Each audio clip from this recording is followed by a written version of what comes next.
Katrs cilvēks savā dzīvē sapņo par kaut ko kļūt. Bērnībā viņš grib kļūt par kosmonautu, varbūt par ārstu, kas arī izvēlās automašīnas vadītāja profesiju. Es savā bērnībā biju sapņojis kļūt par jūrnieku.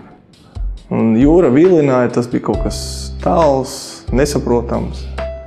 Bet dzīves gaitas mani atveda pie mēbelēm. Mēbeļu īstenošanas process, tas ir vēl interesantāks un apjomīgāks nekā ceļošana pa jūrām. Jo to es šodien varu salīdzināt. Savos ceļojumos es saprotu, kas ir jūra, kas ir darbs uz jūras, un es tagad saprotu, kas ir mēbeles un kas ir darbs ar mēbelēm.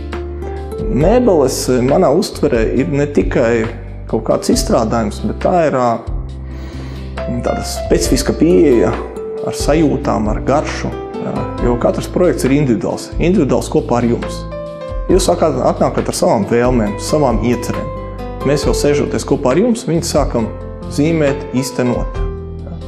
Pēc projekta realizēšanas, kad mēbele jau ir uzmontēta, jūs saskaraties ar to, ka kaut kāda daļa mūsu kopējā darba, kaut kāds dvēseles ir parādīsies jūsu mājā, jūsu interjerā. Mēs esam priecīgi, kad jūs atnākat pēc 10 gadiem vai pat ilgāka laika posma un sakat, jā, jūsu dotā garantija 10 gadu ir kalpojusi, mēs pat neesam zvanījuši. Mēs esam priecīgi pārbraukt uz jaunu dzīvokli, māju. Jā. Vai mēs paņemam līdzi jūsu esošās mēbeles, jo arī brīnums iegūt mēbeli var pārvest, iegūt jaunā vietā. Jā. Vai mēs vienkārši atnākam, pasūtam kaut ko jaunu, jo mēbeļu dizains viņš vienmēr uzlabojās.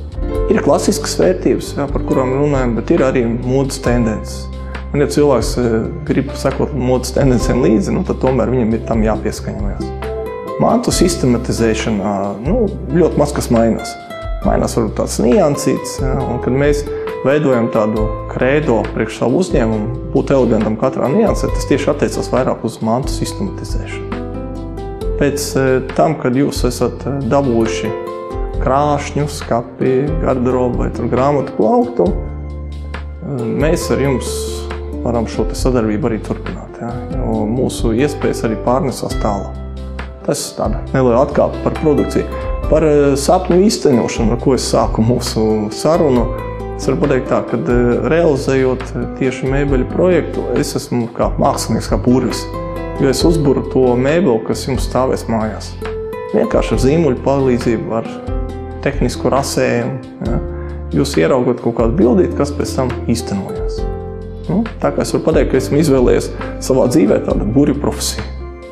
Viņa ir jāpiepilda. Nedrīkst apstāties uz sasniegtā. Bieži ceļojumi, izstādu apmeklēšanas, viņas iedvesmo. Pēdējās izstādes, kas ir bijušas no Milānas, viņas ir atveduši ļoti daudz jaunas tendences. Mūsu ražotājs, kas nāk no Nīderlandes, Noteborn kompānija, tā ir vadošākā Eiropas kompānija tieši dizaina jomā, tehnoloģiju integrēšanas jomā. Un katru gadu piedaloties mūsu Latvijas izstādēs, mēs atvedam no viņiem kaut ko jaunu un parādām mūsu publikai. Pateicoties jums, jūsu drosmē, atsaucībai, mēs esam spējīgi realizēt tādus projektus, tādus projektus ārpus Latvijas robežu. Apmeklēt Šveici, Lielbritāniju, Krieviju. Mūsu klienti mums ir pateicīgi. Mēs viņiem esam arī pateicīgi par to. Tā kā par savu profesiju esmu priecīgs, saprotu, ka nav robežu kaut kādai augšanai, attīstībai, tāpēc visu mūžu ir jāmācās. Ko es arī vēlu jums?